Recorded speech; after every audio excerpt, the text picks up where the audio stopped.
Ele está aqui, hein? Pode ter certeza.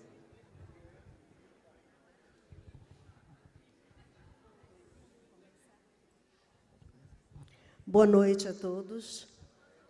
Uma grande alegria estar aqui com todos vocês mais uma vez. Uma das provas mais robustas da sobrevivência da alma após a morte, no texto de pé os mortos. O espírito de Humberto de Campos escreve: os mortos falam e a humanidade está ansiosa, aguardando sua palavra.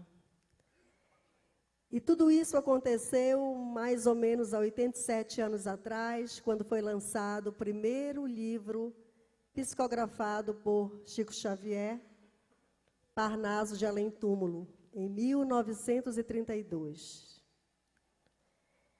E até hoje, realmente, nós que fazemos parte desta grande família humanidade, aguardamos ainda as orientações e as mensagens vindas dos nossos irmãos além túmulo.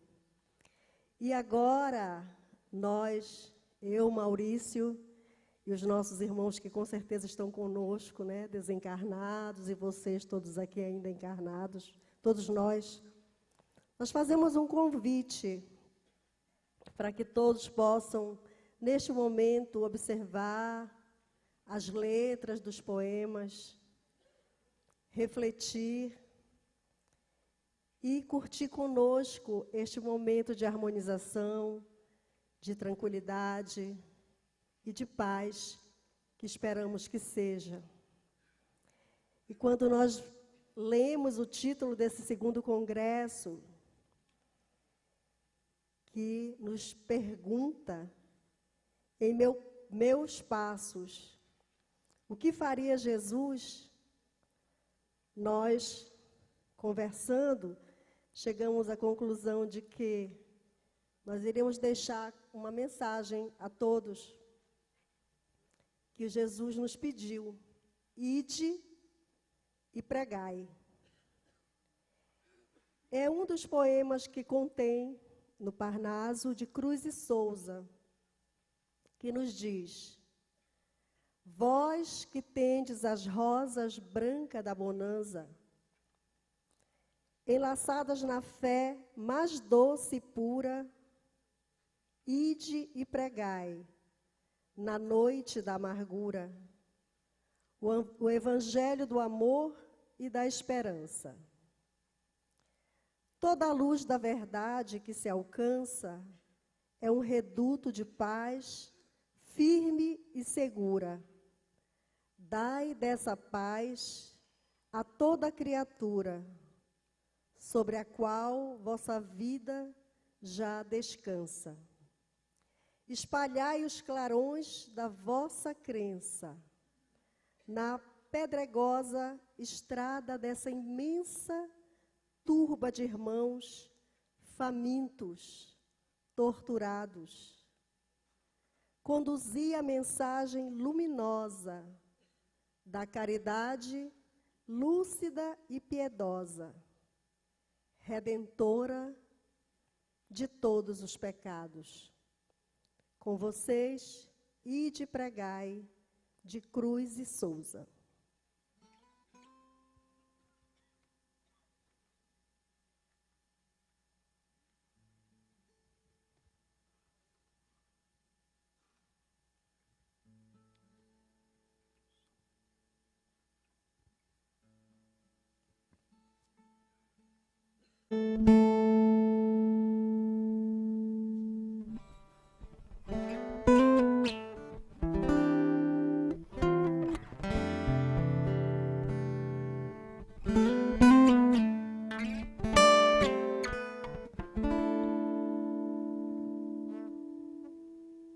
Vós que tendes as rosas da bonança, enlaçadas na fé mais doce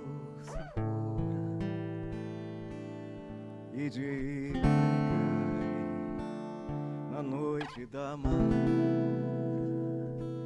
o evangelho do amor e da esperança,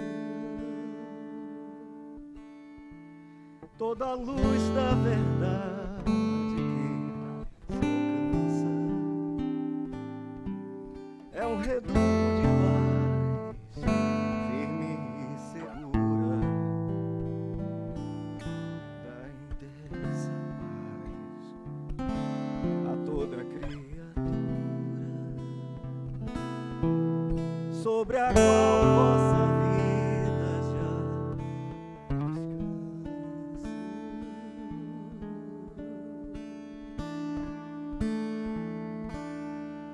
Espalhai os clarões da vossa crença na pedregosa estrada dessa imensa turba de irmãos famintos, torturados.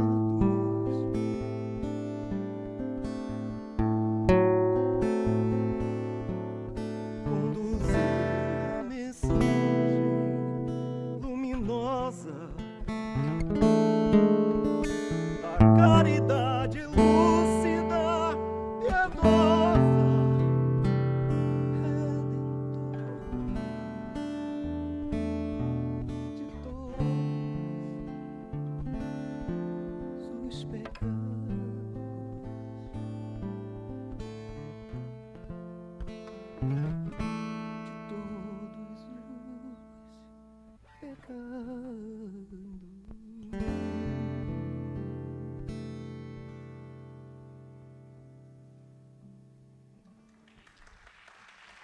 Muito obrigada.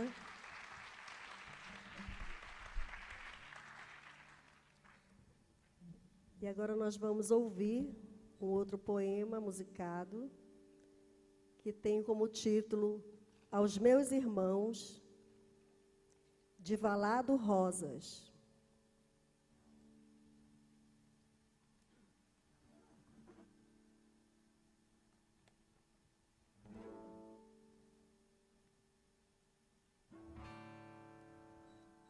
Valado Rosas nasceu em Portugal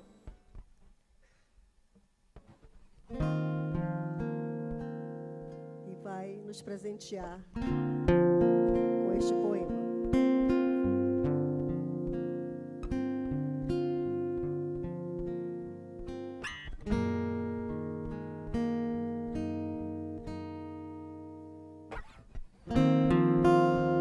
Sob as estrelas da minha crença, cansado e triste, cerrei meus olhos dentro da noite que para um mar bravo, cheio de escuro.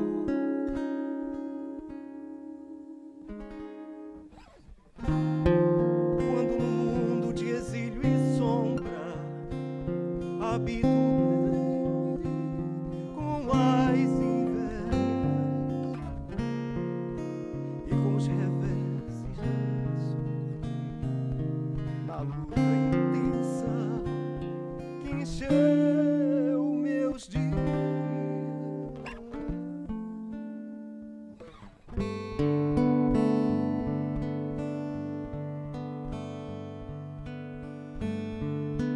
É que o evangelho do Cristo amado, o mensageiro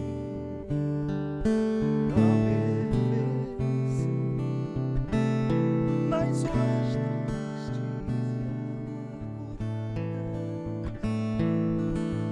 esclarecia meu coração.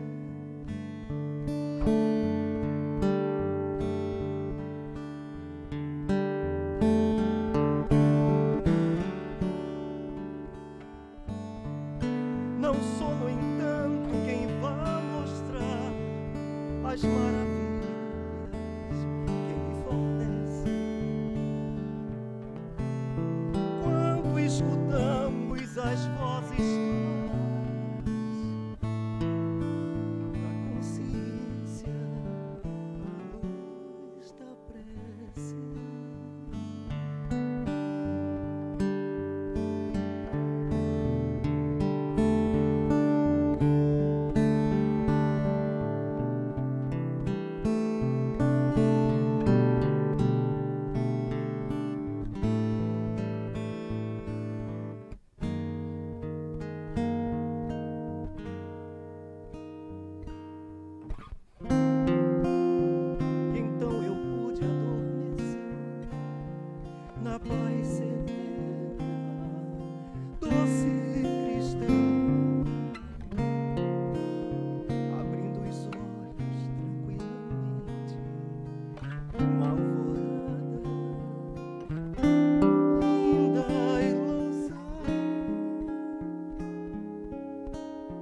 quem me lembro na luz do além. Lente o roteiro dos evangelhos e a paz na morte tereis também.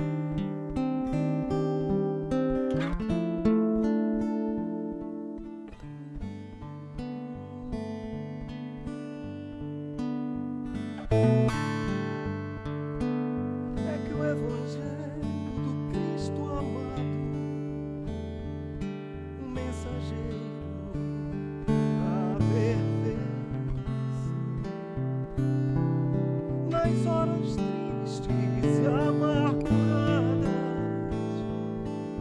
esclarecia meu coração. Meu coração.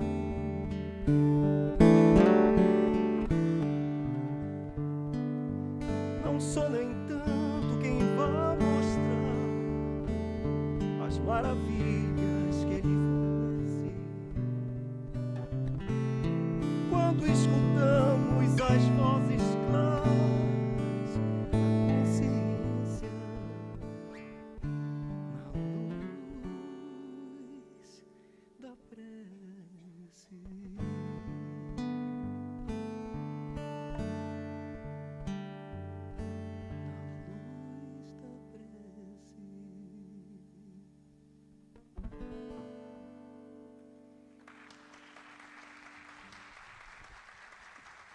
Obrigada.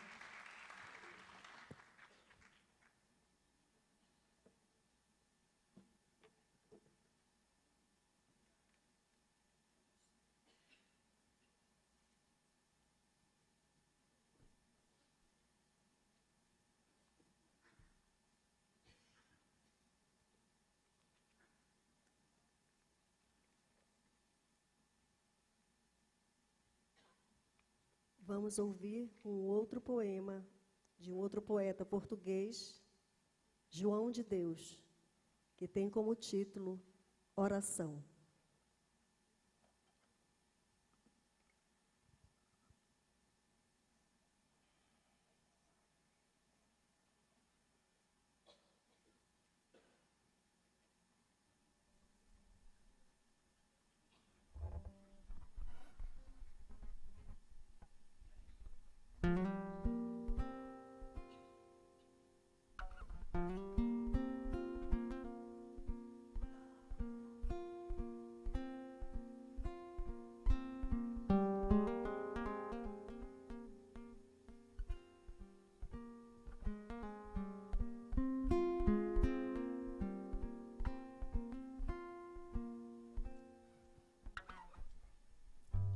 A ti, Senhor, meu coração, imerso em dor, aflito vem, pedindo a luz, pedindo bem e a salvação. Pedir a quem, senão a ti, cuja bondade me sorri e me conduz à imensidade da perfeição.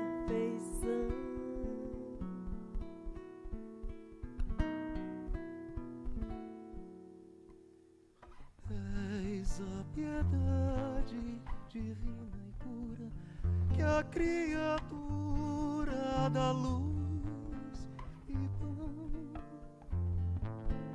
Sou eu, somente o impenitente, na expiação.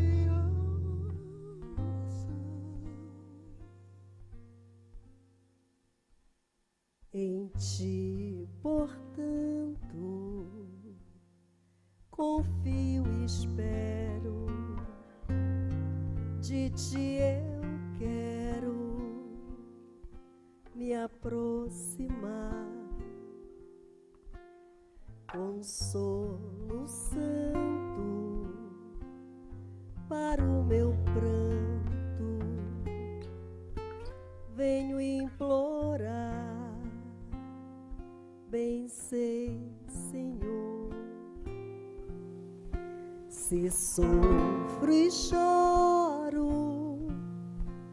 se me demoro no padecer,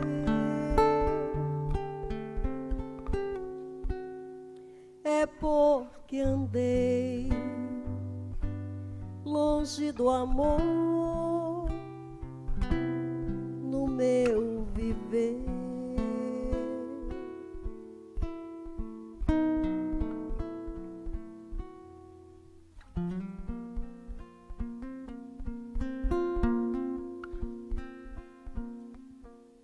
O amor é a lei que me ensinaste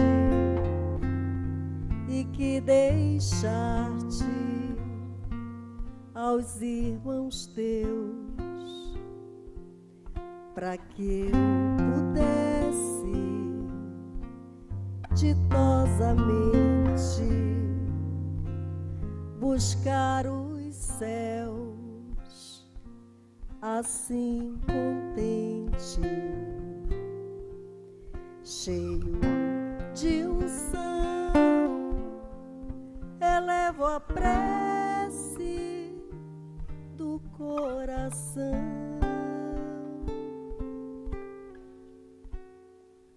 a ti, Senhor, rogando amor, paz e perdão.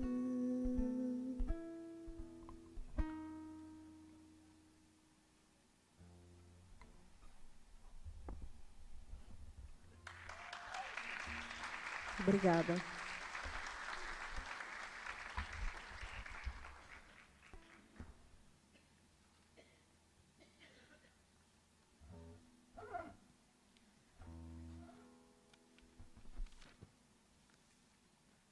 E agora nós vamos ouvir um outro poema musicado que tem como título Bilhetes, do poeta mineiro Belmiro Braga, que nasceu lá em Juiz de Fora.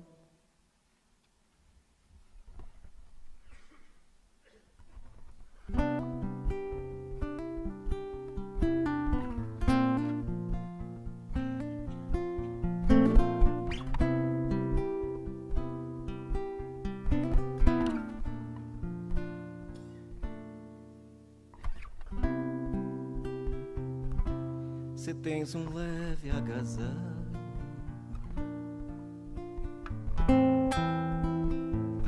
do santo calor da crença, exemplifica o trabalho Na nota, perfeito. sem cuidar da recompensa.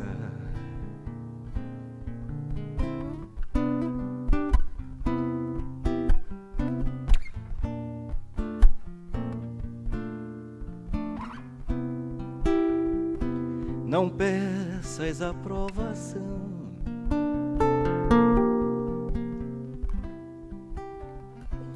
do mundo pobre e enganado.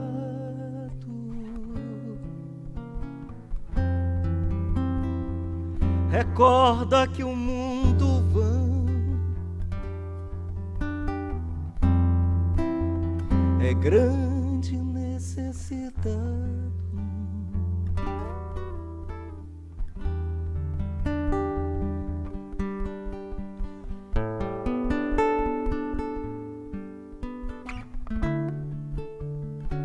Vais procurar aventura,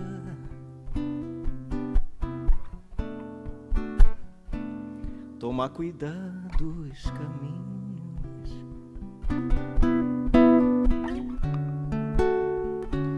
são crivados de amargura, atapetados de espinhos.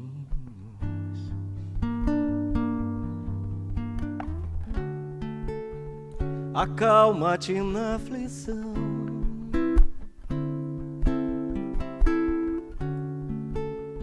modera-te na alegria.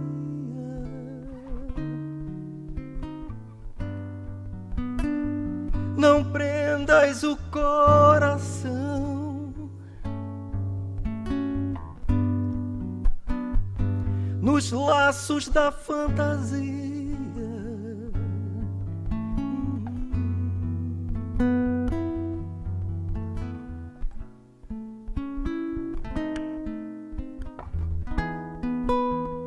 No curso de aquisições,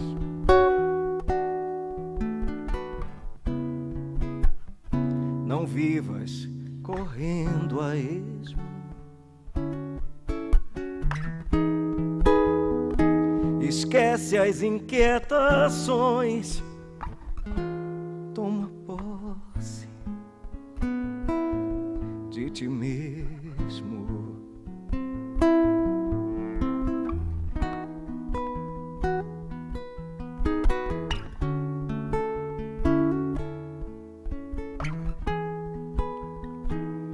Recorda que tua vida é sempre uma grande escola. Muita fronte encanecida é fronte de criançola.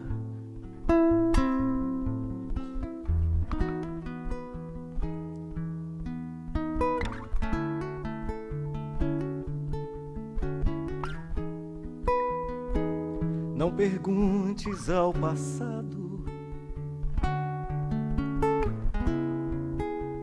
pela sombra, pela dor.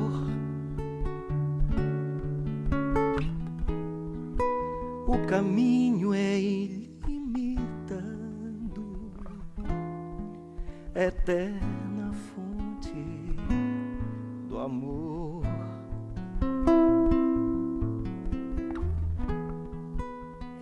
Olha o monte luminoso, que símbolo sacrossanto.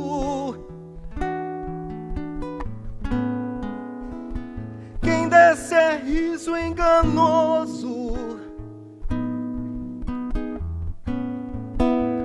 quem sobe é suor, é pranto.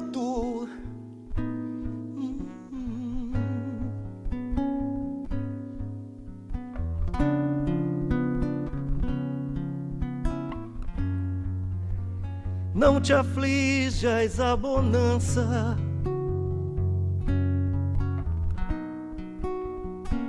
é flor de sabedoria. Não te esqueças que a esperança é bênção.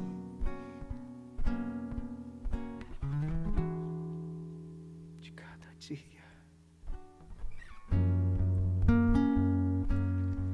No impulso que te conduz, age sempre com bondade. Todo esforço com Jesus é vida na eternidade.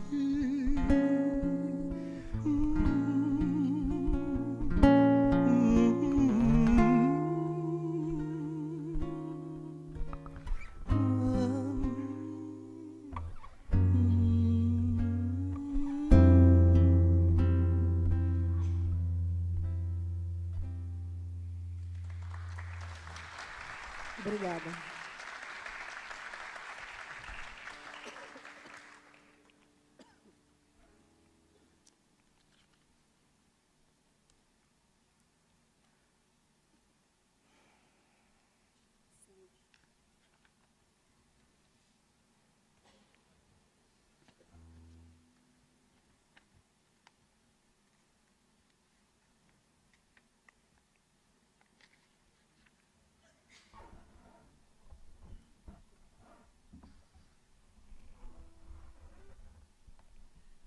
Vamos ouvir o poema Sinos, de Afonso de Guimarães.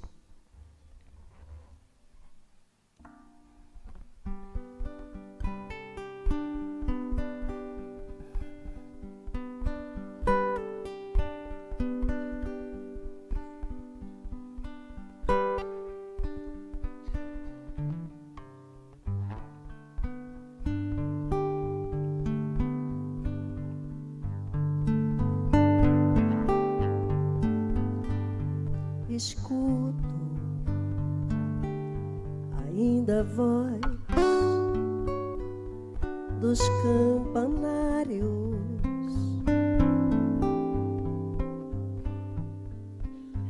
entre aromas de rosas e açucenas.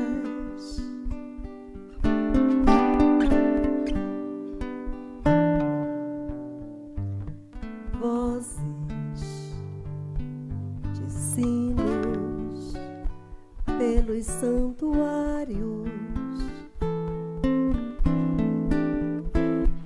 enchendo as grandes vastidões serenas,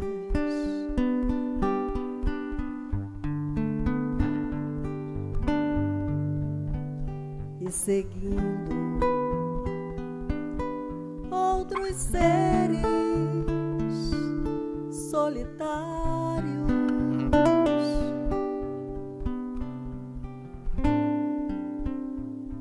retomo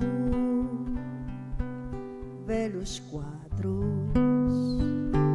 velhas cenas,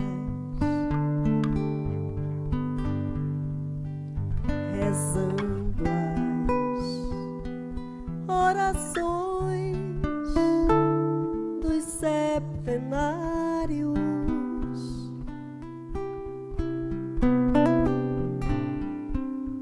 dos ofícios, dos terços, das novenas.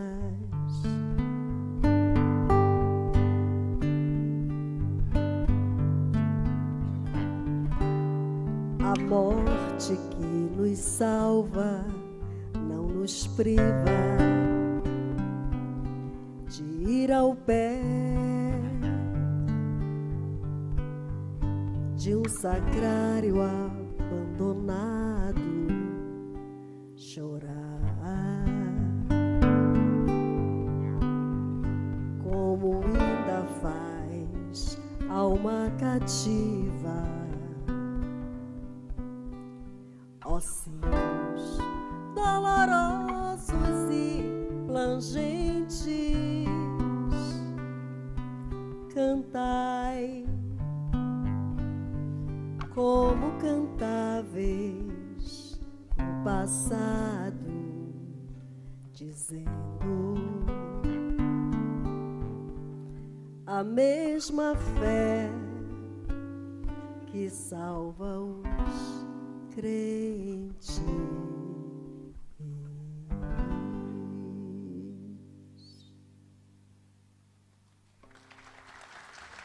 Obrigada.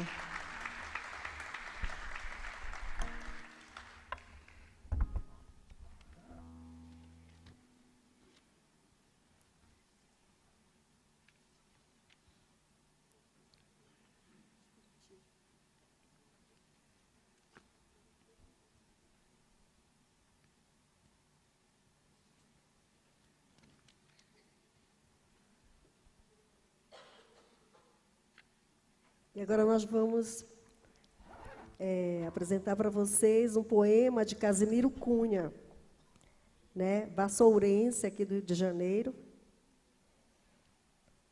e que tem como título Espiritismo.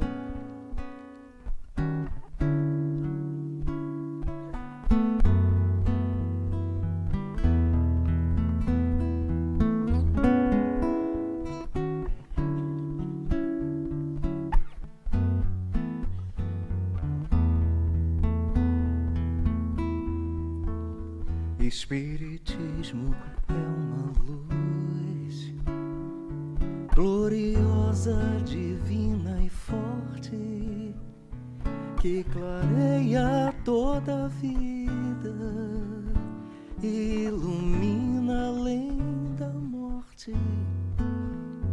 É uma fonte generosa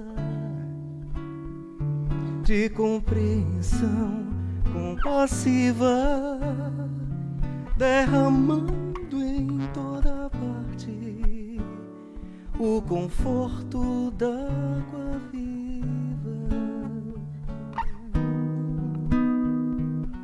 É o templo da caridade em que a virtude oficia e onde a bênção da bondade é flor de eterna alegria.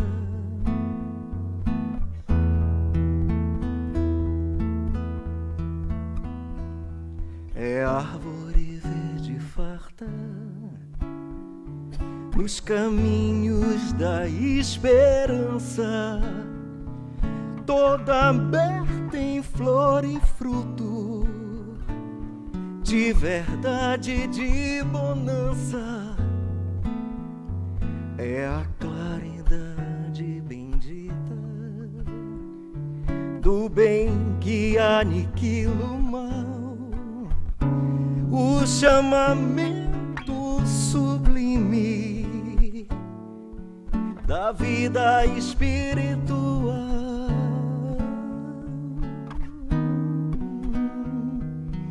Se buscais o espiritismo, norteia-te em sua luz.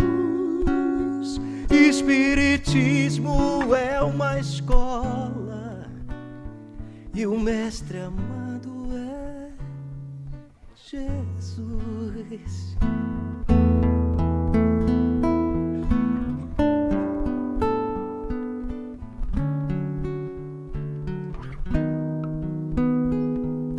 Se buscais o espiritismo,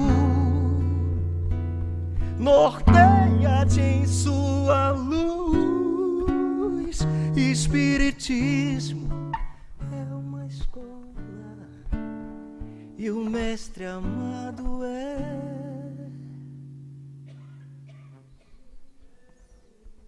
Jesus. Jesus.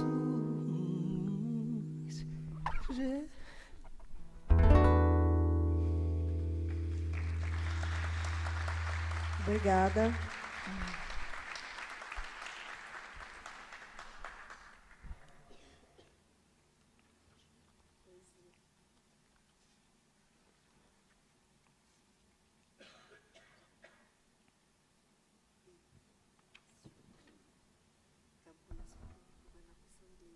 Ah, tá. Ok. Nós vamos pedir a permissão, que já deram a dica aqui do nosso tempo, e nós vamos dar uma mudada aqui rapidinho, que nós queremos apresentar uma música. Nova abolição, Cruzeiro e a unidade, pode ser? Acho que precisa encerrar. Então, Põe Rede Viva nova abolição e unidade, que é por causa do patrocínio. Fale, comenta agora. Nós temos aqui uma pesquisa que nós estávamos fazendo. Na verdade, para montar esse repertório foi difícil, porque já existem muitos poemas musicados, mais de 200 do livro, e nós ficamos assim naquela confusão de escolha do repertório.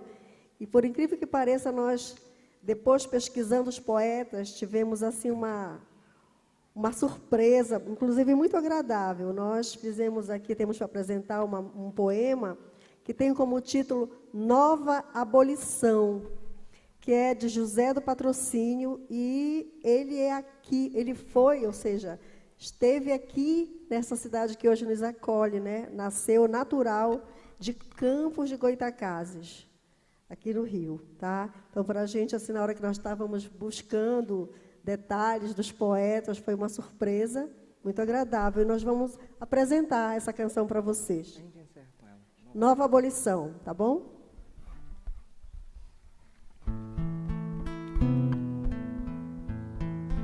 E antes de tocar o último poema, gostaria de agradecer muito o convite, a oportunidade de estar aqui com vocês, compartilhando esse Parnaso. Tá? O Parnaso caiu na minha vida, nas nossas vidas, é verdade. Ela começou todo esse projeto, ela me deu a oportunidade de conhecer o Parnaso e conhecer o Espiritismo, entendeu? Eu só posso dizer que eu sou muito grato e tudo que eu puder me doar nessa vida, da arte que Deus me proporcionou também viver nesta existência, eu o farei, com certeza. E nós vamos encerrar com Nova Abolição, do José do Patrocínio.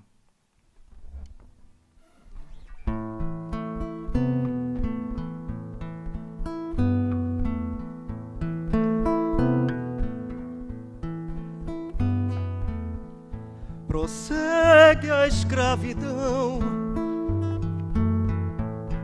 implacável e crua, não mais senzala hostil, escura e desumana, a incompreensão do amor. No entanto, continua em domínio cruel de que a treva se ufana,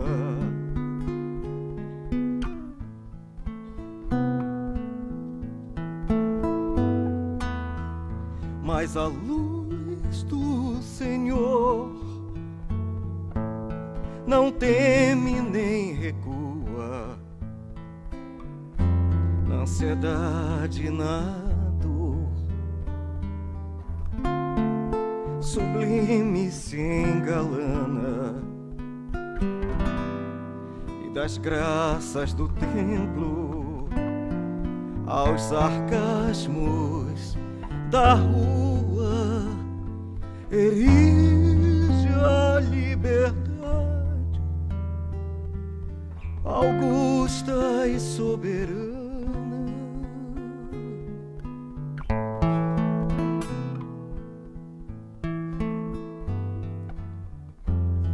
Irmãos do meu Brasil, encantado e divino, do Amazonas ao Prata, ergue-se a Deus um hino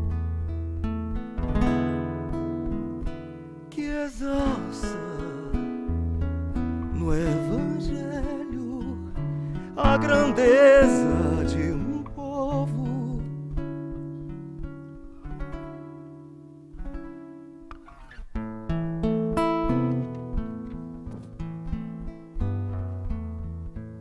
Fustiguemos o mal, combatendo a descrença, descortinando além da noite que se adensa,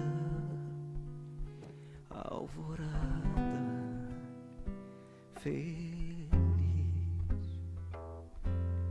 de um mundo livre e novo.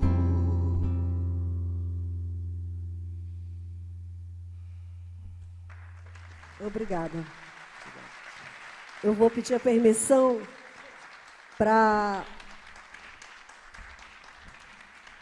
fazer a leitura da oração ao Cruzeiro, que nós também iríamos apresentar, que nos diz, esse poema é de Pedro de Alcântara, tá? Foi o nosso último imperador.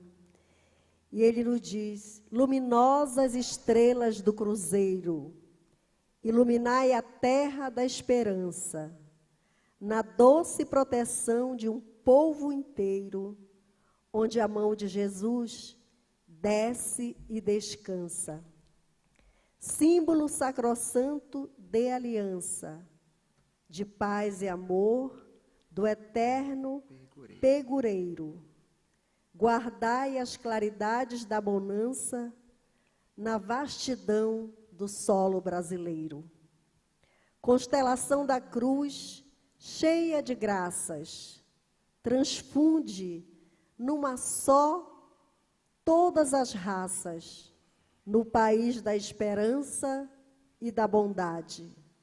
Que o Brasil, sob a luz da tua glória, possa escrever no mundo a grande história das epopeias da fraternidade. Que Jesus abençoe a todos nós e muitíssimo obrigada a todos vocês por nos acolherem de uma forma tão carinhosa e por estarmos aqui. A nossa gratidão. Obrigada. Obrigado. Nós aqui agradecemos ao duo Dalma por essa música gostosa, diferenciada, tão doce, né, Sardinha? Sardinha que a música entende, né, Sardinha? Que violão bem tocado, que melodias mais harmoniosas.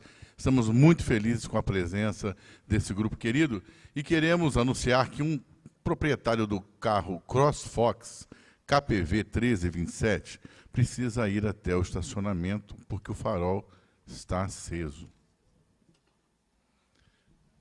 Vamos agora passar a nossa última atividade do dia.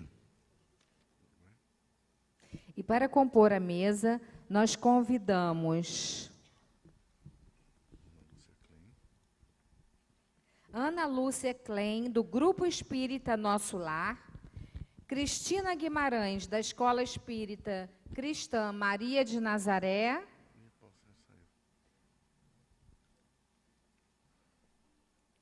Por favor, os nossos amigos. E para proferir a última conferência da noite, o nosso irmão André Luiz Peixinho. com o tema Reencarnação no Brasil, Comprometimento e Compromisso.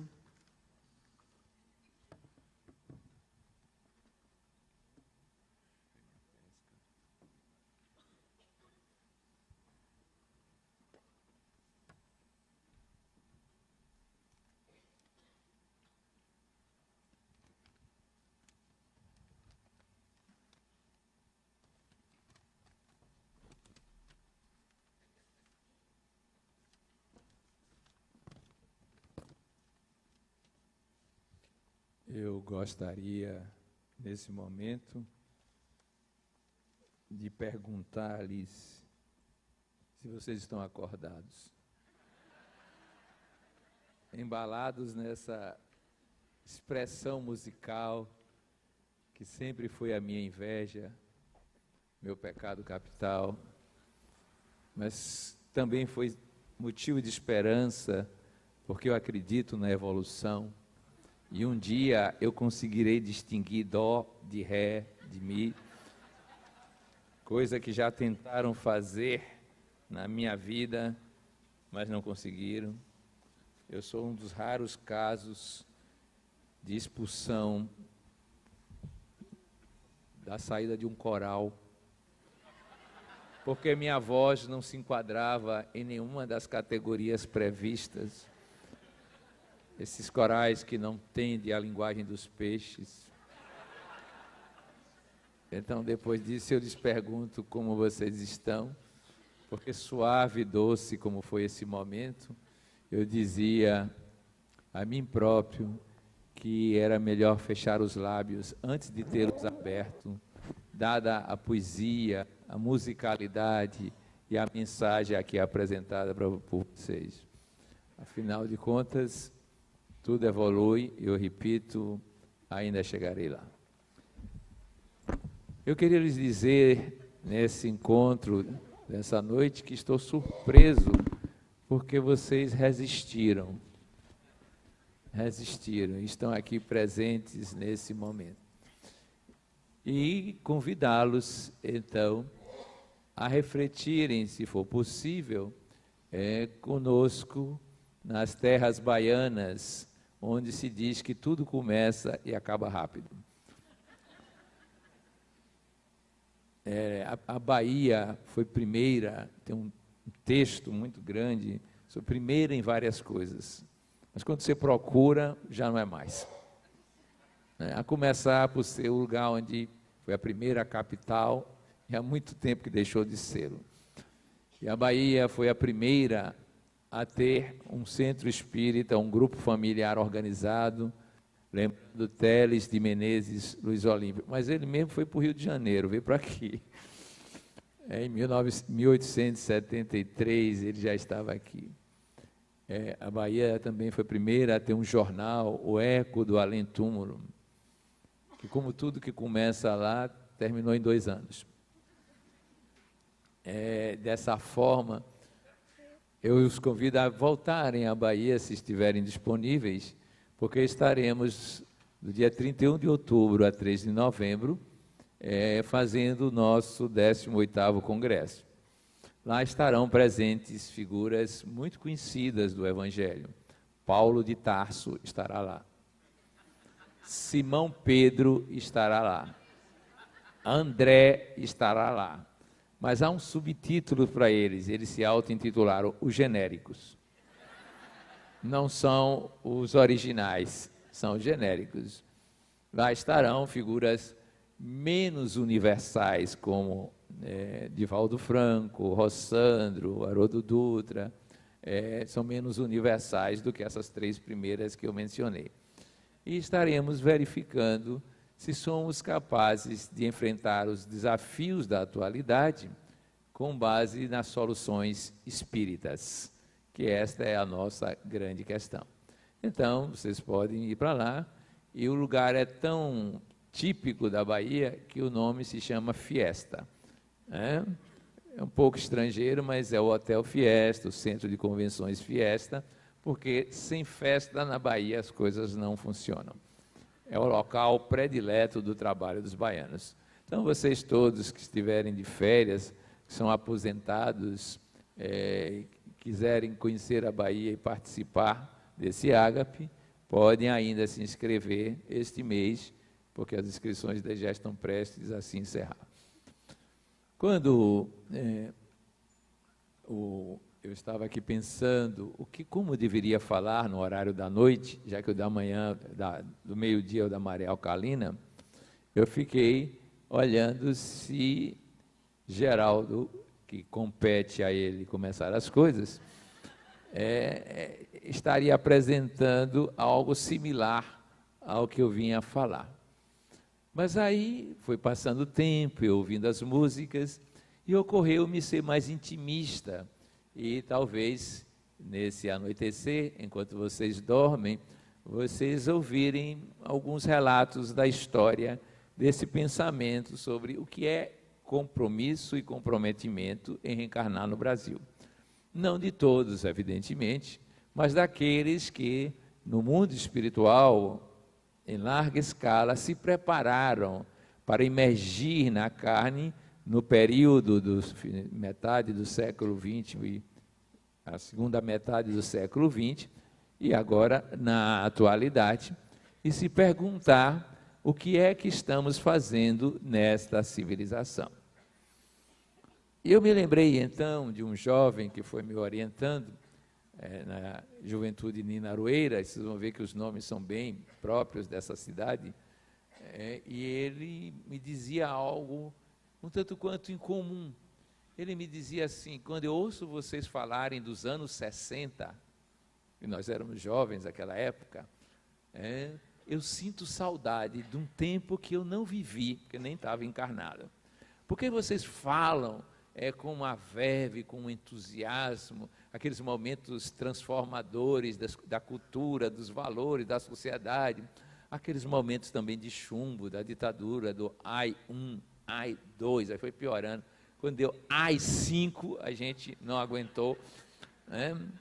Esse período, ele dizia isso, então eu pensei que seria interessante refletir sobre esse compromisso, esse comprometimento ao longo desses 50 e poucos anos de atividades espíritas.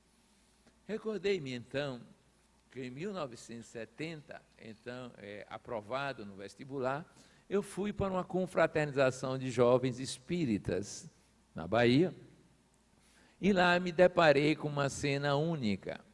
Havia uma gaúcha a Rita Heloísa Dionísio, e a Rita levou meus 20 anos, levou meu coração.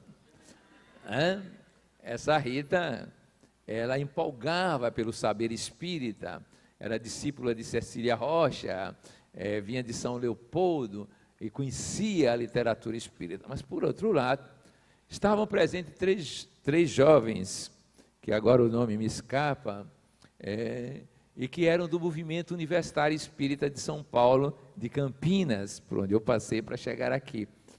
E eles vinham com uma mensagem de transformação ultra-revolucionária do espiritismo. Eles vinham dizer que, como afirmava Leon Denis, o espiritismo será aquilo que os homens dele fizerem. Eu estava ainda na fase de Tabaré Serriense, ouvindo aquele discurso com aquela eloquência desse componente do movimento universitário, quando vi a jovem Rita, também de uma idade um pouco maior do que a nossa, levantar-se e dizer: o espiritismo caminhará com os homens, sem os homens e apesar dos homens. E agora? Um diz que os homens dele fizeram, o outro diz que é apesar dos homens. Alguém completou: apesar dos homens, mas tem que ter as mulheres. Tudo bem, vamos em frente. E eu vi aquela discussão entre eles, que tinham muito mais conhecimento espírita, cultural, pelo menos, apresentarem aquelas teses, até que nos bastidores, o representante do movimento universitário chamou-nos assim para uma conspiração. E na conspiração ele apresentou uma revista chamada A Fagulha. Aquilo não era uma fagulha, era um incêndio. Estava na capa escrito, a fotografia da época, na gráfica da época: Jesus, Kardec e Karl Marx. 1970, já tinha o AI-5. Aí nós éramos candidatos a alguma coisa.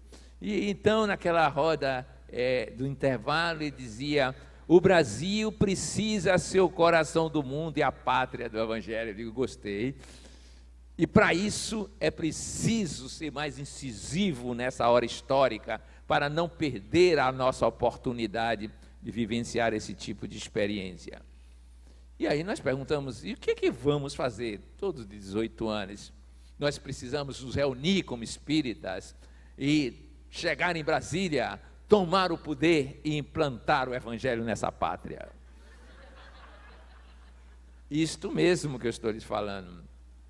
E aí, eu que não era, digamos assim, tão afeito a esse tipo de movimentação, perguntei-lhe: mas conta-me uma coisa, lá do interior que eu venho, a gente perguntaria: a gente toma o poder assim? De mão beijada? Eles vão entregar sem mais nem menos? Não, uns 3.000 espíritas marchando sobre Brasília. Na época, Brasília era quase despovoada, pelo visto, porque 3.000 eram bastantes. Aí ele fez. Eles puderam resistir. Mas se resistirem, nós teremos que aproveitar a oportunidade para acelerar o regresso deles à vida espiritual. Minha gente, era o ideal da época. E eu então investi um pouco mais. Mas nessa história de aceleração, de regresso ao mundo espiritual, você não acha que eles são muito mais competentes do que nós? Claro, eu estava preservando a minha pele de peixe, e ele disse: é um risco que temos que correr. Digo: risco por risco, eu vou voltar para a minha terra. Deixa a pátria do Evangelho de Brasília para lá. Mas eram tempos de discussão ampla, geral, sobre o papel do movimento espírita. O que queríamos fazer com ele? E, em princípio, se estabelecia também um link, um vínculo com o objetivo da nossa encarnação. Para que nós estávamos neste mundo, nesse planeta, nesta terra chamada Brasil? E qual era essa missão brasileira que nós deveríamos participar? Foi nesse ano que apareceu um livro chamado Após a Tempestade, da autoria de Joana de Ângeles, psicografia de Divaldo Franco, como todos que ela escreveu, e que tinha um capítulo último, Labor em Equipe, os novos obreiros do Senhor.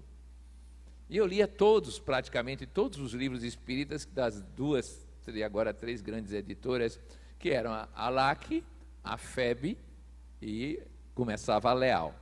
Eram as 3. Talvez tivesse a Freitas Bastos, mas eu lia muito pouco dessa literatura. Também era muito mais fácil, porque a literatura espírita não era tão prolífica a cada mês como é na atualidade. E lendo esse livro, aproveitei o ensejo, uma oportunidade na Juventude Espírita em Naroeira, e perguntei a Divaldo por que aquele último capítulo, já que os 29 capítulos anteriores eram a tempestade. Suicídio, eutanásia, aborto, drogas, desvios sexuais, e no final aparecia um capítulo que parecia não ter nada a ver com o conjunto da obra. Ele então me relatou que Joana de Ângeles estava, de certa forma, reeditando algo que Emmanuel teria feito 20 anos antes. Emmanuel teria convocado os espíritos que reencarnaram para difundir a obra de André Luiz e, com isso, facilitar a implantação do Evangelho com um viés, claro, espírita na terra brasilis. E que de alguns milhares de espíritas que tinham reencarnado, ao chegarem aqui, não só apagaram a memória de outras vidas, como esqueceram da tarefa espiritual em larga escala. E aquilo que um dos textos do livro Libertação dizia-se que seria objeto de estudos mais profundos nos arraiais espíritas, não havia acontecido. Então, Joana lembrava, nesse texto, que os espíritas que reencarnamos nesta época já tínhamos convivido com Jesus, a época dele, como, provavelmente, a maioria, como pessoas que eram adversárias. Mas, de alguma forma, o adversário é tocado pela mensagem. De alguma maneira, ele vai sendo contagiado, ou vão abrindo frestas na alma de cada criatura que viveu mesmo como adversário. Que tivemos a oportunidade de estar na Úmbria, em torno de Assis, de Perúzia e por aí vai, e encontrarmos-nos nessa situação para ver se assim nos tocávamos com a presença do franciscano, João Bernardone e depois Francisco de Assis, mas que nós não nos envolvemos muito nessa história. E tivemos contatos a posteriori, alguns com João Rus, depois no tempo de Kardec, e mesmo assim ainda não tínhamos aprendido adequadamente a lição. Mas agora era feito um investimento maior nesta encarnação para que nós pudéssemos, então, uma vez mais, atendendo o apelo agora nas hostes espíritas, de experienciar o Evangelho na terra do Brasil, que tinha grandes oportunidades de trabalho e de realização deste teor. E aí ele mencionava que cada qual no seu mistério poderia se dedicar àquilo que mais lhe aprovesse. Uns investigariam no âmbito científico a realidade espiritual, as vivências encarnatórias e dariam um contributo muito grande para a superação do materialismo. Outros se deleitariam com a viagem filosófica, o sistema argumentativo e, às vezes, a intuição para construir novas possibilidades de compreensão racional, analítica, em princípio, intuitiva, mais adiante, para o edifício da realidade do espírito imortal. Outros ainda se dedicariam à flor do Evangelho no seu aspecto da religiosidade, para que a alma humana pudesse transcender os limites mais imediatos da sobrevivência e compreender a essência das boas novas que tinham vindo lá da Palestina. E que todos tinham uma tarefa a realizar. E como essa tarefa era significativa e abrangente, porque tocava as diferentes esferas culturais, poderíamos todos nos beneficiar deste labor em equipe. E isso foi nos idos dos anos 70. E nós, então, como coordenadores de juventude, pensamos que deveríamos trabalhar nesta direção. Queríamos saber mais sobre a pátria do Evangelho, o que é que isso significava, para não dizer, entre os nossos pares de universidade, que era mais uma tendência mística brasileira, ou específica, ufanista de Humberto de Campos, que, aliás, fez comentários sobre as mensagens do Parnaso, do além-túmulo, quando estava encarnado, e que foi deputado cassado, ele chegou a ser deputado cassado. Então, nós procuramos verificar se tínhamos outros aportes culturais, e descobrimos. Descobrimos em 1974, quando vimos o jogral Carmen Sinira, na cidade de Maceió, apresentar um poema chamado Brasil.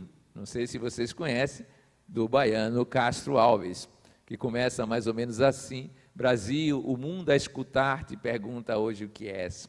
E ele vai descrevendo, mostrando que o país deveria ser a pátria da fraternidade, a pátria da união, a pátria da convivência sem preconceitos, a pátria da solidariedade. Em suma, os grandes valores cristãos estavam presentes neste poema. E ficamos, bom, agora temos um personagem mais próximo da nossa terra, falando da missão do Evangelho aqui no Brasil. Mas mais adiante, naqueles estudos de procurar na Biblioteca Manuel da Silva, do Caminho da Redenção, livros não tão comuns, achamos um que era a construção psicofônica das reuniões de Pedro Leopoldo, se eu não me engano, era de Pedro Leopoldo, e a primeira mensagem do livro Falando a Terra é de Rui Barbosa. Digo, outro baiano aqui, baiano gosta de falar bastante sobre essas questões pelo visto. E Rui Barbosa então descreve que esteve primeiramente no Brasil e foi aqui acolhido, pelo qual era grato em larga escala, quando ele era José Bonifácio de Andrade Silva. Quem me acompanhou nessa viagem, num dos trechos, verifica que eu estou com a biografia dele. Era porque eu queria saber de mais detalhes sobre a história desse homem que viveu o auge e o ostracismo duas vezes na história do Império Brasileiro. Ele foi o patriarca da independência, que logo mais foi mandado para o exílio. E depois teve que retornar do exílio para ser o tutor de Dom Pedro II, para logo mais a regência expulsá-lo dessa função, porque achava que seus méritos não eram suficientes para orientar aquele jovem que se transformaria na figura imperial de Dom Pedro II. E ele então conta o que é que ele imaginava nas suas lutas da independência do Brasil e posteriormente, como o próprio Rui Barbosa, que era para construir essa pátria que teria que ter uma enorme diferença de tudo que já existia, do que era presente no mundo, porque ela se afirmava agora de uma forma muito peculiar, principalmente por ser celeiro do mundo, agronegócio diríamos hoje, agro é pop, agro é tech, agro é tudo, celeiro do mundo, não sei se da forma que está sendo, da maneira como estamos tratando a terra, e mais que isso devia ser a alma, o sentimento do mundo. Era essa a grande ideia. Ele chegava a fazer comparações, dizendo que não gostaria que fosse nem Atenas cheia de filósofos, nem Esparta pejada de guerreiros.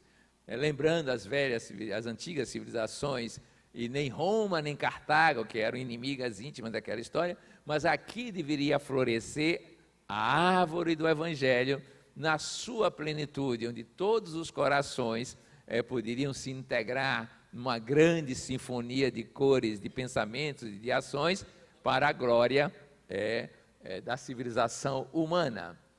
E aí eu dizia, bom, agora já temos 3 que falavam dessa história.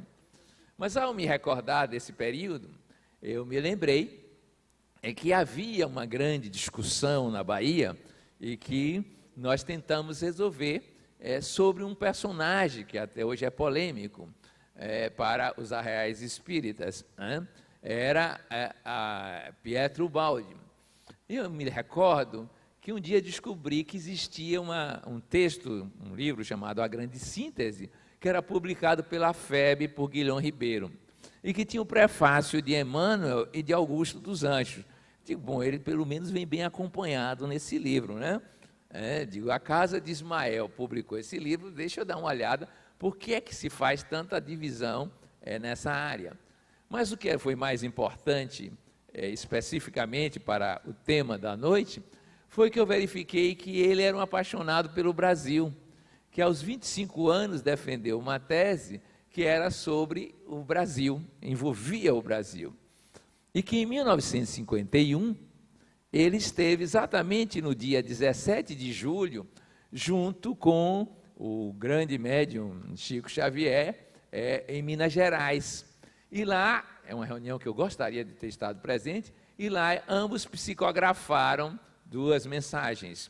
Vejam vocês que figurinhas foram os mensageiros. Sua voz, que ninguém identifica quem é, mas parece ser um ente espiritual de larga experiência psíquica, e o outro, que Chico Xavier psicografava, era apenas Francisco de Assis. Vocês não gostariam de estar numa reunião dessa? Então, ele vai escrever um texto, mais tarde, aqui já no Brasil, chamado O Futuro o Futuro do Brasil, mais ou menos isso. E faz uma análise, a essa altura, com a sua experiência intelectual, não era mais aquela intuição, consciência intuitiva sintética necessariamente, que ele usava no livro A Grande Síntese. Ele mostra que o Brasil tinha diferenças enormes com a Europa, com a União Soviética e com a Rússia. Já era o tempo da Guerra Fria quando ele escreveu isso. E que o Brasil devia ser o celeiro da paz no mundo, e que aqui poderia ser vivido a grande experiência do Evangelho redivivo, como queria o pensamento espírita de então. Eu estou me recordando disso porque esses foram motivos dos nossos estudos dos anos 70, depois daquele período de invasão de Brasília, que a gente não chegou a arriscar a pele. Continuamos, então, a pensar como seria esse trabalho espírita. Nós estávamos acostumados com os centros espíritas, com o movimento federativo, participando dele, mas vivíamos aquele drama que eu mencionei aqui, que era de dia, materialismo, de noite, espiritualidade. E é claro que essa dicotomia inquietava-nos, além do que nós tínhamos ao nosso lado um grande grupo de pessoas que, se não eram marxistas, porque não estudaram Marx, coisa nenhuma, mas eram, de alguma forma, vinculados às ideias materialistas e socialistas, e diziam-nos que nós estávamos atrasando a revolução cultural e a revolução proletária. Como? Prometendo reencarnação. Esse é o típico exemplo de como as pessoas vão adiar, porque tem a próxima.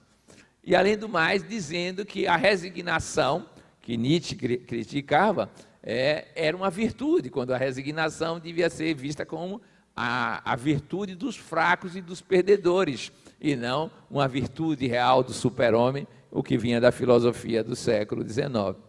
E aí nós resolvemos pensar, junto com aquele grupo, aquelas questões, como é que nós sobreviveríamos neste ambiente acadêmico. Quase todos estávamos na universidade àquela altura, e, ao mesmo tempo, permanecer com a tese espírita.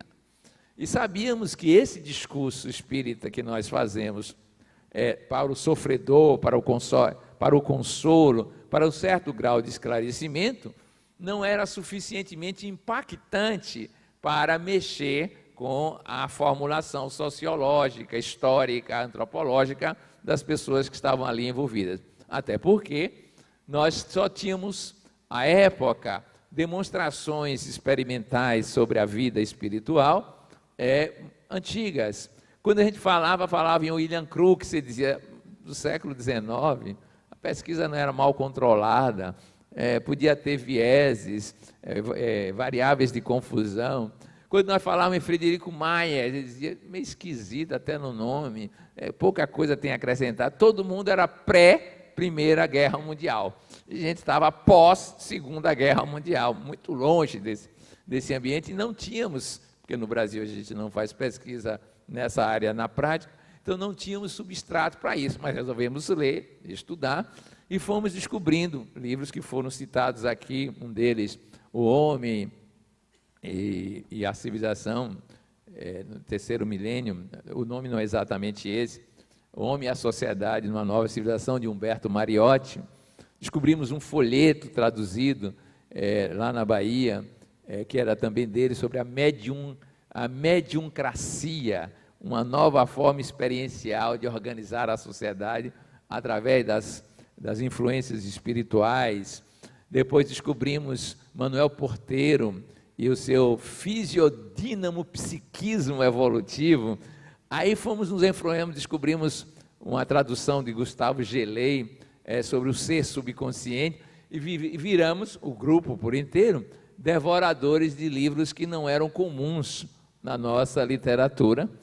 Claro, mantivemos toda a nossa gana por livros épicos como Paulo Estevão, livros dolentes como Renúncia. Ali Emmanuel se mostra o poeta, o escritor de letras musicais, mas queríamos ter um substrato mais forte sobre isso, sobre o pensamento espírita, para lidar com as situações. E aí verificamos, depois de andanças aqui e acolá, que tínhamos a ideia, porque os espíritos traziam de diferentes fontes, tínhamos uma compreensão das esferas do conhecimento, ciência, filosofia, arte e religião, tínhamos princípios organizados, discutidos nessas áreas, a ideia de Deus, de espírito, evolução, encarnação, mediunidade, lei de causa e efeito e por aí vai.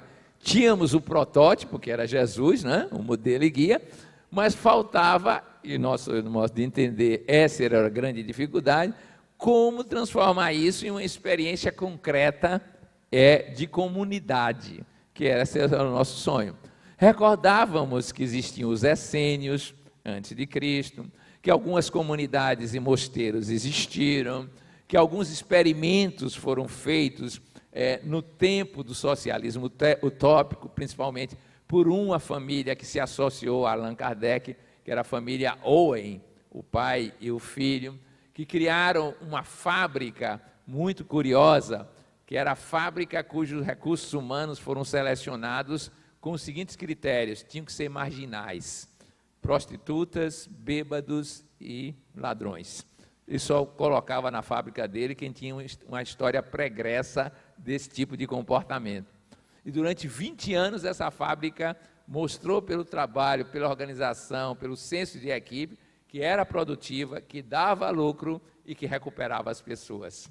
Então nós tínhamos algumas ideias que fomos capitalizando, organizando para trabalharmos dessa forma, de maneira a sermos ativos e atuantes. Aproveitamos que a arte era uma linguagem forte, e como estávamos ainda nos albores da vida adulta, com muitos adolescentes, fizemos algumas peças teatrais, que eram chamadas arte integrada, porque juntava música, jogral, projeção, e uma delas se chamava Um Canto à Liberdade, em 1978, nunca vou me esquecer, no governo Geisel.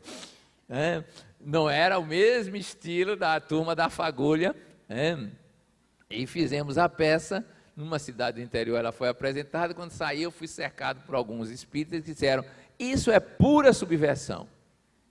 E eu respondi: pois é, era isso que eu queria ouvir, porque todo o texto é do Evangelho, o texto era baseado só em frases de Jesus, do Evangelho. Então Jesus era subversivo, e até hoje continua subversivo. Haviam reflexões críticas sobre a riqueza, a distribuição da riqueza, a violência, que ainda não era tão gritante como na atualidade nas mídias subsequentes, e terminava a peça com o supremo desafio, baseado no texto de Joana, que dizia que o supremo desafio era tornar-se discípulo verdadeiro do homem livre, e não essa farsa cultural, vivencial, civilizatória, que dizia que era uma civilização cristã, mas não seguia o Evangelho. O supremo desafio significaria ser capaz de criar uma ciência que fosse vivenciadora do espírito, uma filosofia que transcendesse todos os marcos da matéria, e uma religião que fizesse a unificação com Deus, e uma arte que falasse da alma humana em profundidade. Eu sei que eu fiquei herege em alguns arraiais espíritas por causa dessa peça, porque ela tinha essas marcas características e ainda usava aquela música que ficou conhecida, um trechinho dela, quem sabe faz a hora, não espera acontecer, de Geraldo Vandré. Era só um trechinho. Ainda estava em fase de abre, não abre o governo brasileiro a essas possibilidades. A gente aproveitou o ensejo e saiu viajando pelo estado da Bahia, apresentando isso. Mas foi aí que a gente tomou consciência de que o mundo cultural precisaria dessas vertentes todas de trabalho. E é isso que nos parece mais significativo e mais relevante no porquê estamos aqui encarnados. É claro que sempre apoiamos e estivemos presentes em todos os movimentos que os centros espíritas fazemos. Movimentos de jovens, até que eu deixei de ser jovem, e compreendi que a velhice é muito melhor do que a juventude, em matéria de mente. Agora, em matéria de corpo, meus amigos, é como diz alguém, velhice não é para amadores. Eu acho que foi Rita Lee quem disse isso. Velhice é para profissionais da área, né? Em suma, a gente foi fazendo esse percurso e criando possibilidades vivenciais, que era a nossa tese. O Centro Espírita tem um papel, e nós gostamos muito da mensagem de Guilherme Ribeiro, por Júlio César Grande Ribeiro, não sei se são parentes, quando ele diz, e muitos outros disseram também paralelos ou depois, que é templo educandário e hóspice. Eu boto a palavra hóspice porque ele botou hospital, mas hospital para médico não é coisa que preste, não, para os outros, porque todo mundo que vai no hospital adora chegar lá e cair fora o mais rápido possível. E hóspice é o lugar da hospitalidade, é onde você acolhe, onde você consegue fazer o outro se sentir em casa. E, claro, tem a característica de cuidar da doença, mas não é o típico nosocômico que nós estamos acostumados. Tudo isso nós achamos que deveria prosseguir, avançar, amplificar-se, mas sempre ficava uma questão nossa, que foi mencionada aqui, que era a questão paradigmática. Será que a gente está dando conta do pensamento espírita como ele deveria ser, na praxis, na vivência? Claro, nós sabíamos da reforma íntima, nós fomos ler Santo Agostinho em Confissões, lá quando ele era bispo de Hipona, e verificamos que o exercício psíquico que ele menciona no Livro dos Espíritos é muito mais rico quando ele estava encarnado. Ali é só uma página. Lá ele disseca como era a metodologia e o que ele alcançou sobre ele mesmo. É interessante porque é um dos primeiros livros autobiográficos íntimos do transformismo evolutivo da própria pessoa. Verificamos então que isso deveria ser uma fonte de trabalho, de agregação das pessoas, e nasceu a ideia de construirmos grupos que nós chamamos de autoconhecimento, porque nós estávamos acostumados a ler os livros e a comentar os livros espíritas como se eles fossem algo que perpassa a nossa vida, mas ninguém se declara vivendo aquilo ali. E tinha um livro que vinha das minhas origens serrienses, muito lido, Estude e Viva. Esse viva é que era o problema. O estudo a gente estudava, agora viva, teste isso na sua vida real, era uma questão que nos parecia significativa e compartilhada. Foi nessa época que nós lemos também Em Seus Passos que Faria Jesus, que estava como título desse encontro, desse congresso, e que lá mostra uma comunidade que fazia aquilo que foi recomendado no Evangelho: confessai-vos uns aos outros. Confessar aqui não é confessar crimes, porque a maioria das pessoas pensa só em erros, pecados e coisas parecidas. Confessar aqui é professar a fé juntos e mostrar o andamento do seu próprio processo evolutivo. Recordo-me então que fazíamos bastante trabalhos para que a unidade das pessoas se fizesse pela partilha de experiências evolutivas, que era o nosso eixo estruturante. Nós gostávamos de mediunidade, de reencarnação, de lei de causa e efeito, mas o eixo estruturante nós sempre foi a ideia de evolução. E fizemos vários trabalhos dessa direção para aprimorar os grupos que convivíamos até então. Recordo-me de alguns deles. Não sei se vocês leram Cartas e Crônicas, um capítulo de Belarmino Bicas, quando ele faz uma espécie de diário para trabalhar a emoção da irritação. E ele conta que nos 20 anos de espiritismo que ele viveu, ele teve 7.000 e poucas irritações, ou algo parecido. Não, ele teve 20.000 e poucas irritações, nesses 20 anos, se eu não me engano, o que dava uma média de 3 irritações por dia. E eu resolvi fazer com um grupo de jovens, para testar durante a semana o diário. Curiosamente, no domingo subsequente, que era o dia da reunião, não tinha nenhum que tivesse feito o exercício. Somente um chegou até a quarta-feira. A maioria não se lembrou, ou se lembrou apenas com um pensamento, mas esse disse, não, eu tentei. Quando eu cheguei na quarta-feira, que contei o número de irritações, eu vi que estava demais, fiquei tão irritado comigo mesmo, que aí deixei de contar, porque já tinha mais uma irritação, que era irritação por causa da irritação. E esse era o trabalho básico que nós fazíamos, digamos, para que tivéssemos um viva mais concreto, mais claro, mais nítido do projeto que pensávamos que era o projeto de vivência do Evangelho. E era geralmente no campo moral, no campo das virtudes, das qualidades e aptidões que elevariam a própria criatura. Mas o tempo foi passando e a gente, juntos, alguns ainda, dessa geração dos anos 70, começamos a nos perguntar, mas era isso mesmo? A gente se reforma, se transforma e aí chega no paraíso sozinho. A gente fez isto e aquilo na vida social, alguns cuidaram bem dos filhos, outros foram profissionais significativos na sua área de atuação, mas era para isso mesmo que o Espiritismo estava aqui?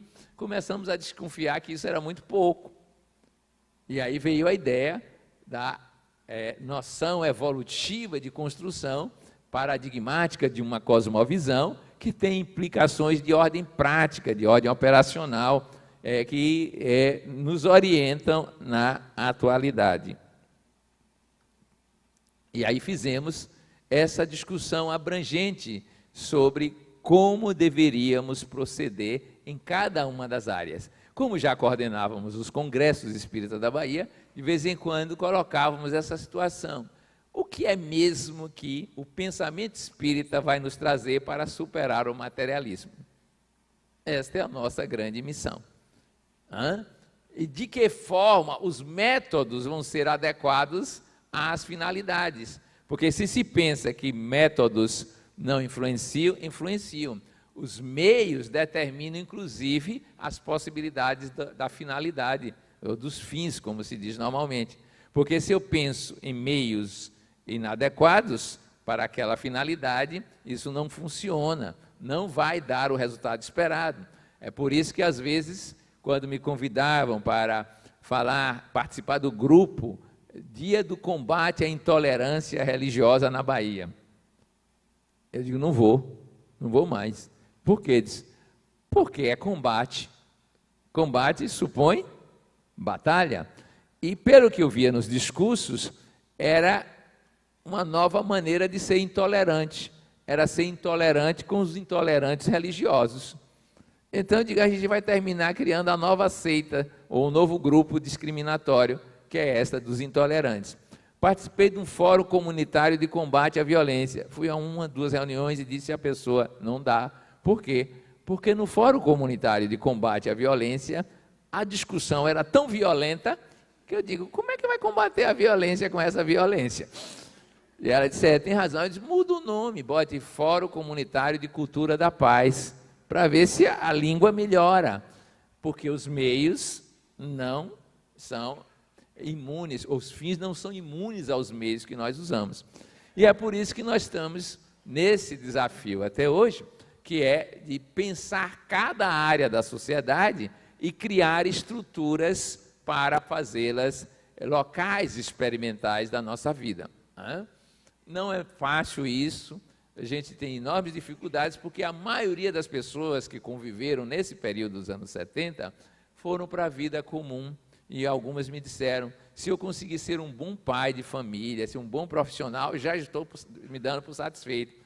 Disse, você então esqueceu dos poemas de Castro Alves, sou pequeno, mas só fito os Andes, nessa história. Porque a maioria vai levada pelas circunstâncias para atender às demandas da lei da conservação, como se tivessem nascido exclusivamente para isso. Pois bem, os anos se passaram, essas tentativas foram aumentando, e lá para as tantas, eu virei essa coisa que eu não gosto de falar, que é diretor-presidente da Federação Espírita do Estado da Bahia. Na terra que teve Zé Pititinga, Manuel Miranda e Leopoldo Machado como diretores na instituição, imagine chegar Peixinho. Olha que diferença, eu já entrei com eles, bom, mas ruim por ruim, voltaram em mim, vamos lá. Se o problema é esse, estamos lá. E aí, num daqueles dias de começar o ano federativo, eu que não sou, já disse, sou médium átomo, né? Eu estava às 5h30 da manhã pensando qual seria o discurso da abertura do ano federativo, que acontece em janeiro, no último domingo de janeiro. E aí, quando estava nisso, aconteceu um raro fenômeno, semelhante ao que eu falei à tarde, que veio uma vozinha e me narrou, e disse, comece falando, lembrando Jair Rodrigues. Ué, o que é que tem Jair Rodrigues? Lembram dele, né? O que é que tem Jair Rodrigues com o federativismo? Não é sobre o federativismo, disse a voz. Lembre disparada. Prepare seu coração para as coisas que eu vou contar. Eu venho lá do sertão e posso não lhe agradar. Era só esse verso, porque eu sou sertanejo, né? De origem. Aí disse, sim, e depois? Eu pensei, e depois? Aí depois, você diga que hoje o problema dos espíritas não é mais a perseguição exterior, são as delícias de Capua. Vocês já variam falar nas delícias de Capua? Aí eu me lembrei, fui no baú da minha memória e descobri um livro que eu tinha lido sobre Aníbal Cartaginês, nos tempos de adolescente, que era aquele guerreiro que, ao invés de defender a sua cidade natal, que era Cartago, resolveu atacar Roma, enquanto Roma atacava Cartago. Vocês já entenderam qual é a lógica. Ele veio por outro caminho, entrou na Península Itálica, e quando estava antes de Roma, tinha Capua. Capua estava inteiramente desarmada.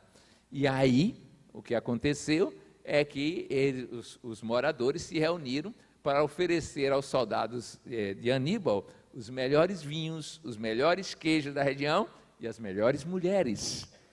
E foram as delícias de Capua que fizeram o exército de Aníbal ficar 6 meses sem lutar. E quando eles viram, estavam exaustos dos prazeres das orgias e o exército romano já tinha voltado. E aí Aníbal se perdeu. Eu digo, mas o que é que são delícias de Capua, que eu tinha me lembrado, hoje no movimento espírita atual? Aí eles narraram, as delícias de Capua são assim. Você já é uma pessoa de uma certa idade, os espíritas, e acabou de se aposentar. E aí vai ter todo o tempo livre para investir nesse paradigma, nesse movimento espírita. Mas aí chega o seu chefe, seu patrão e diz, você é um exemplar funcionário, você agora vai continuar trabalhando conosco, ganhando mais uns trocados.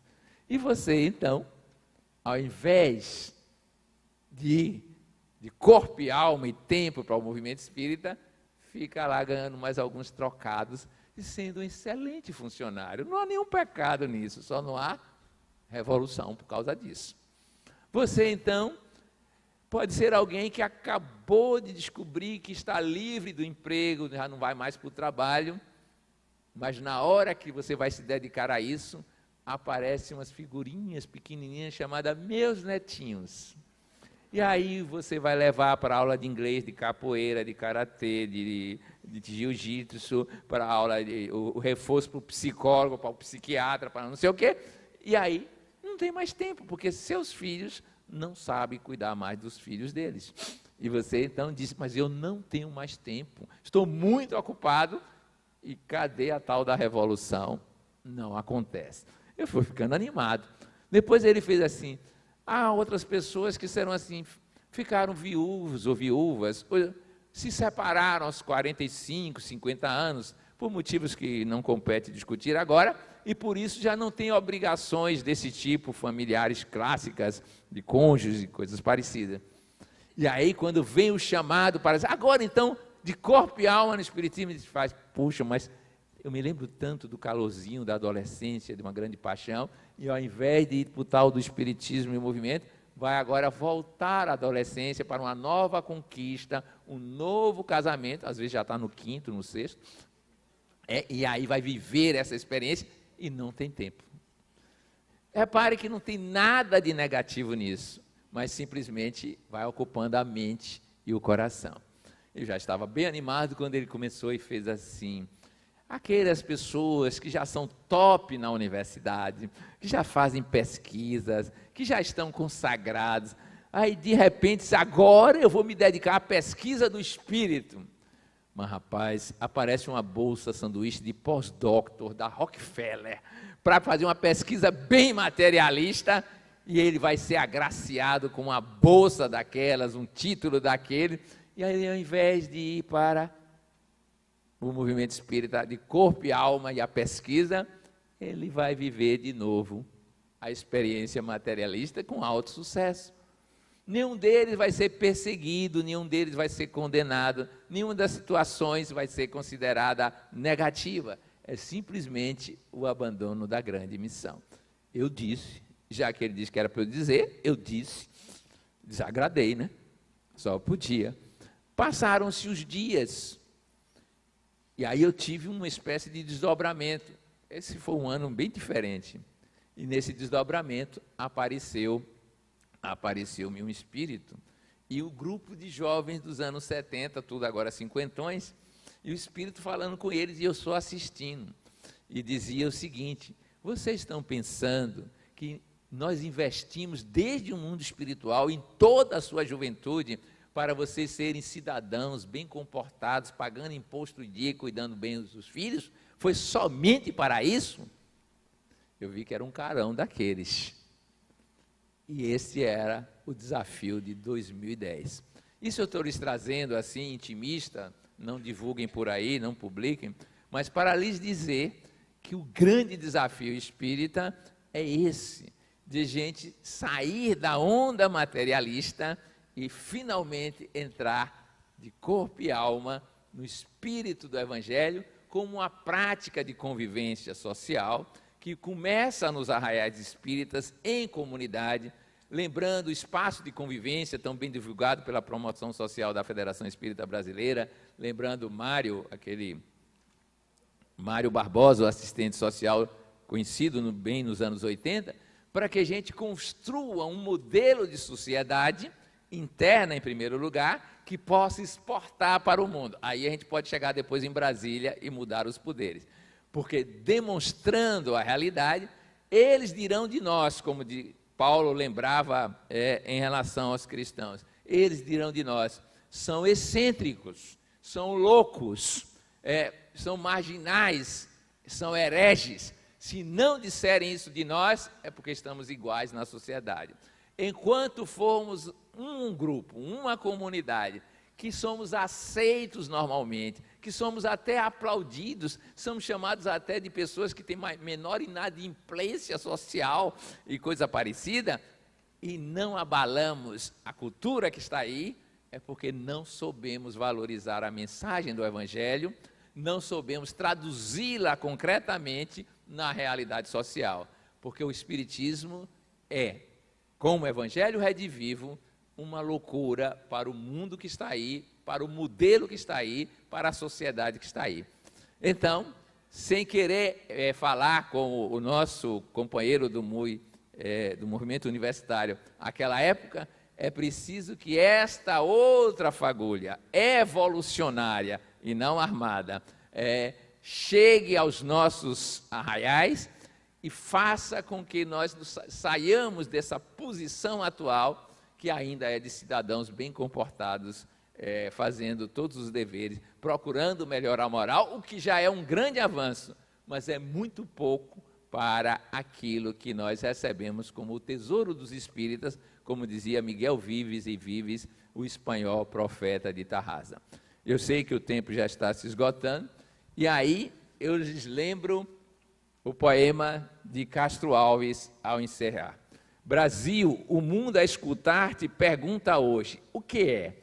A terra da minha vida responde às nações de pé, das montanhas altaneiras, dentro das próprias fronteiras, a longos braços, Sansão, sem prepotência ou vanglória, grava no livro da história novo rumo à evolução. Contempla a sombra da guerra, dragão do lodo a rugir, envenenando a cultura, ameaçando o porvir. Fala, assembleia de bravos, aos milhões de homens escravos, sábios, loucos, prometeus, do píncaro a que te elevas, dissolve os grilhões das trevas na fé que te induz a Deus. Proclama com destemor que o Cristo aguarda na terra um novo mundo de amor. Ante a grandeza que estampa, os mortos voltam das campas, sublimando-te a visão. Ao progresso, Fernão Dias, o dever mostra Caxias, Deodoro a renovação. Dos sonhos de Tiradentes, que se alteiam sempre mais, fizeste apóstolos, gênios, estadistas, generais. De todos os teus recantos, desponto palmas de santos, augustos pendões de heróis. Astros de brilhos tamanhos, Andrada, Feijó, Paranhos, em teus sóis brilham por sóis. Desde o dia em que nasceste, Alforces de Cabral, o tempo se iluminou na Bahia maternal. Hoje que o mundo te espera para as leis da nova era, que em ti a vida se integre, de Manaus a Porto Alegre, no Espírito de Jesus. Ao resguardar o direito, mantendo a justiça e o bem, levanta o grande futuro, ergue tranquilo e seguro a paz nobre e varonil. A humanidade que chora, clamando Senhor. E agora o Cristo aponta Brasil.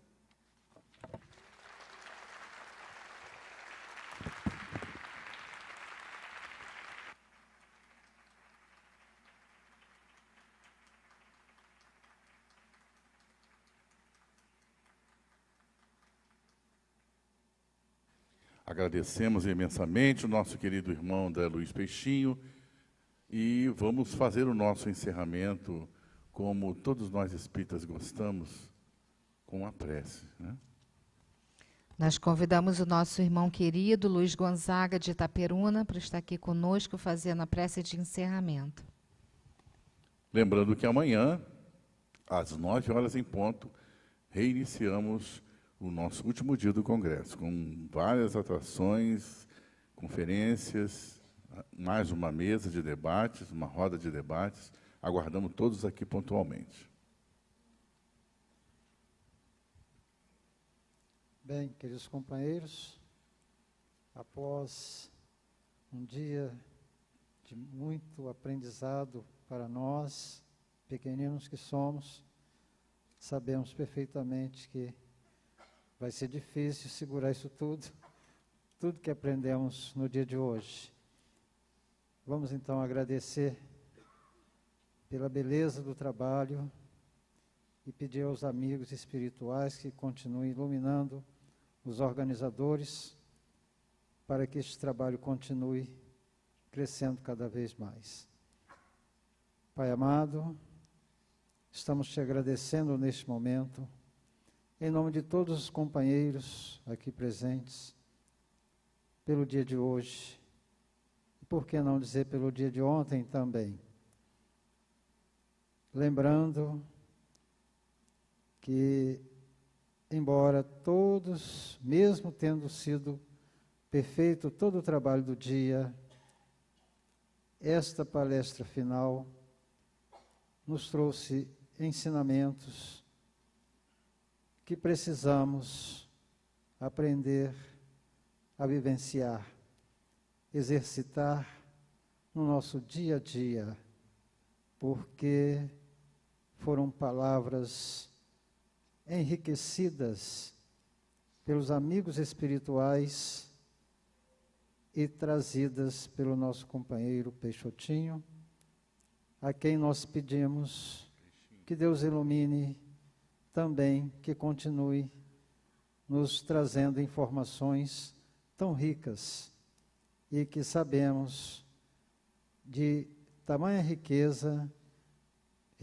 que nos dificultarão um pouco o seu exercício, mas, conforme suas próprias palavras, arregacemos as mangas e vamos à luta, porque estamos aqui para isso, ainda que imperfeitos.